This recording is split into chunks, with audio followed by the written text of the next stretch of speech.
Hello and welcome back to AP Psychology here on Educator.com. This segment we're going to be taking a look at testing and individual differences, and we're going to be taking, among other things, not just IQ tests, but also a number of other kinds of tests that are used to measure human behavior. First, from the AP, from the College Board, testing and individual differences, 5 to 7% on your multiple choice portion. And so when we see these questions, it's only going to be out of 100 questions between 5 and 7 in that neighborhood. So we're going to be looking at standardization and norms, reliability and validity, types of tests that are used in psychometrics, and then ethics and standards in testing. And then, of course, we're going to be looking at the design of tests, including standardization strategies and other techniques to establish reliability and validity, two incredibly important parts to understanding standardized tests. So the thing about Americans is that we love to measure things. We love to give them numbers. If you follow baseball and some of the football and basketball, there are some things called sabermetrics. I'm not sure if that's E-R or R-E, but sabermetrics. When I was growing up, we had batting average, RBIs, runs scored, singles, doubles, triples, home runs. It was a very, very basic set of statistics. But once we got computers involved, the people who got into the stats just absolutely go nuts. In fact, just recently, ESPN hired a guy named Nate Silver, who started off with analyzing baseball stats, but then he got into politics and economics and some other things. And he's going back to ESPN to do an awful lot of sports stats, but he's probably most famous for a website called 538.com. And with 538.com, that's the number of electoral votes that you have in a presidential election. And the last two recent elections, he picked 50 out of 50 states accurately.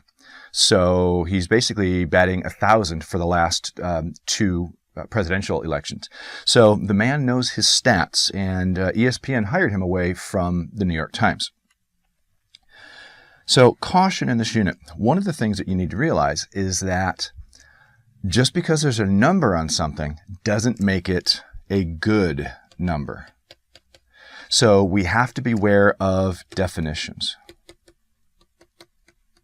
Or in the case of psychology, operational definitions, because a lot of these numbers can be misunderstood and misused. So caution when we're looking at all these various numbers. So not only do we ask, what am I measuring, but what am I not measuring when I measure this one thing? Because a lot of people will say, oh, I have an IQ of such and such. Certain things should be easy for me, or certain things should happen for me in my life. And that's where you're not measuring lots of other things when you're measuring one thing, or maybe even a series of things. So you have to be careful when you're looking at all of these numbers. You have to ask yourself, does this test give me all the information I need when looking at this individual or this group? Are you defined solely by your IQ score? Am I?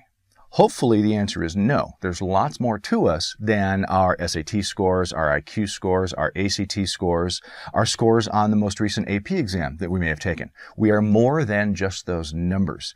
And so that's one of the cautions that I urge you to take when looking at this unit, is not to oversimplify reality for the sake of a number. And then kind of going back to the operational definition, what is the construct? A construct is a definition of what it is that I'm wanting to measure. When I create a construct, I am creating a series of characteristics and qualities that I'm using to define the term that I'm measuring.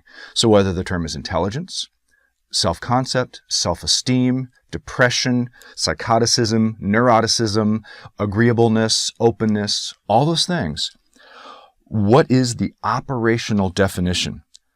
Does that definition reflect what it needs to? And what should it measure?